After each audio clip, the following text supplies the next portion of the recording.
বিকল্প রাষ্ট্রগুলোর প্রতি আগে আমাদের বৈশ্বিক বাজার খুঁজতে হবে। যে বাণিজ্য নিষেধাজ্ঞাটা, সেটা যতটা না বাণিজ্যিক তার চেয়ে বেশি হচ্ছে রাজনৈতিক। আমাদের পররাষ্ট্র নীতিতেও আমরা এটা স্পষ্ট করেছি যে সবার সাথে বন্ধুত্ব, কারোর সাথে শত্রুতা নয়। বাংলাদেশ ভারতের বাণিজ্যিক টানাপোড়ার ফলে আমদানি রপ্তানির কার্যক্রমে পড়েছে প্রভাব। ভারতের পণ্য রপ্তানিতে পড়েছে নিষেধাজ্ঞা। কি করবে বাংলাদেশ? আজকে আমরা কালেকণ্ঠের এই নিয়মিত আয়োজন জনতার কণ্ঠে চট্টগ্রাম বিশ্ববিদ্যালয়ের শিক্ষার্থীরা এ নিয়ে কি ভাবছেন জেনে থাকবো। সাথে আছি আমি হাসান আবরার তানভীর। দর্শক, আমাদের এই নিয়মিত আয়োজনে আপনারাও জানাতে পারেন আপনাদের স্বাধীন ও নিরপেক্ষ মতামত। বাংলাদেশের এতে তেমন একটা প্রভাব পড়বে বলে আমি মনে করি না, কারণ প্রথমত হচ্ছে আমরা বাংলাদেশে আহ, বিকল্প রাষ্ট্রগুলোর প্রতি আগে আমাদের বৈশ্বিক বাজার খুঁজতে হবে। দ্বিতীয়ত হচ্ছে আমাদের ভারত নির্ভরতা কমানো উচিত।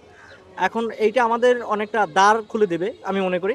কারণ হচ্ছে আমরা যদি শেখ হাসিনার আমলে আমরা দেখছি যে আহ, আমাদের আমদানি এবং রপ্তানি দুইটাই আমরা ভারত নির্ভর হয়ে গেছিলাম অনেকটা, পোশাক শিল্প ব্যতীত। তো সেক্ষেত্রে আমরা ভারত নির্ভর হয়ে যাওয়ার কারণে অনেকটা সিন্ডিকেটের শিকার হয়ে গেছি। 1 টাকার মাল 3 টাকায় কেনা লাগছে।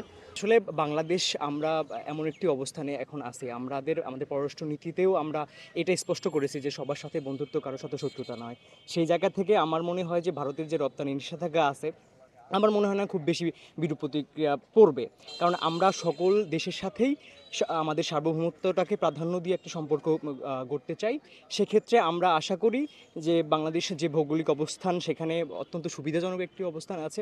বাংলাদেশের বাণিজ্য থেকে শুরু করে অর্থনৈতিক কর্মকাণ্ড পরিচালনায় আমরা বিভিন্ন দেশের সাহায্য সহযোগিতা থেকে শুরু করে একটি সমমর্যাদার একটি সম্পর্ক তৈরি করতে পারবো।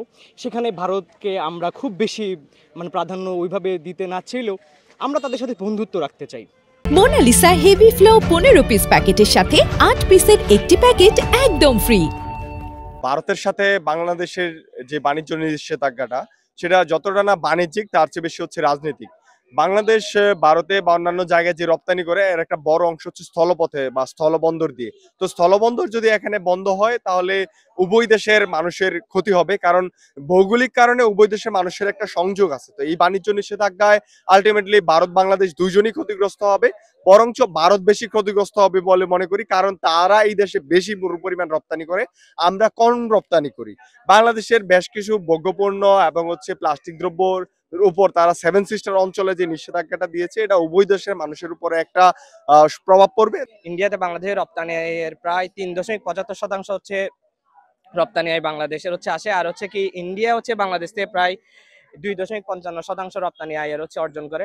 তো সেক্ষেত্রে ইন্ডিয়ার যে জিনিসগুলোর উপর হচ্ছে নিষেধাজ্ঞা দিয়েছে, এখানে আমরা দেখি পোশাক, সুতা এসব বিষয়ের উপর ওদের নিষেধাজ্ঞাটা বেশি, আর পেট্রোলিয়াম যেসব তরলীকৃত গ্যাস সেগুলোর উপর নিষেধাজ্ঞা দেয় না। তো সেক্ষেত্রে আমরা যে বিষয়টা উপলব্ধি করতেছি সেটা হচ্ছে ইন্ডিয়া হচ্ছে কি বাংলাদেশের যে বিশাল একটা পোশাক রপ্তানির একটা মার্কেট আছে, এটার ক্ষেত্রে ধস নামানোর একটা উদ্দেশ্য প্রণোদিত হচ্ছে কি নিষেধাজ্ঞা দিছে।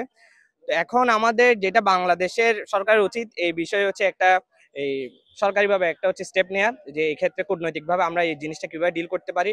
আমরা সামনে কুরবান আসতেছে, যদি ভারত থেকে যদি গরু না আসে, আমাদের দেশের দেশীয় বাজারের অবস্থা যে ব্যবস্থাটা আছে, এটা কুরবানির গরুর দাম বেড়ে যায়, প্রত্যেক বছরই হয়। এমনও দেখলাম আমরা কোরবানির গরুর বাজারের মাঝখানে যখন শোনা হয় ভারত থেকে প্রচুর পরিমাণ গরু আসছে, সাধারণত গরুর দামটা কমিয়ে ফেলা হয়। এটা বাংলাদেশের ব্যবস্থা বলতেছি। তো আমাদের বাংলাদেশের উচিত, আসলে ভারত যদি আমাদের থেকে কিছু না নিতে চাই, তো আমরা তো ফোর্স করে তাদের কিছু দিতে পারবো না, আমাদের বিকল্প হিসেবে কিছু চিন্তা ভাবনা করা উচিত।